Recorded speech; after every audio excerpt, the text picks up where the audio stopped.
చూసుకుంటా నా మనసు దోసినావే బొమ్మ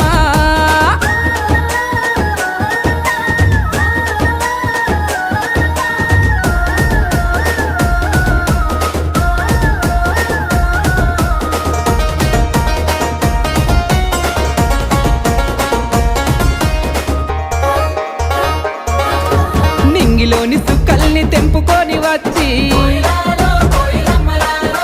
సుక్కలన్నీ కుప్పబోసి బొమ్మను జెక్కితే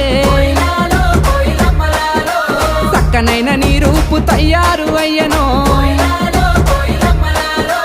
ఏ ఇంద్రజాలము నీ ఇంత అందము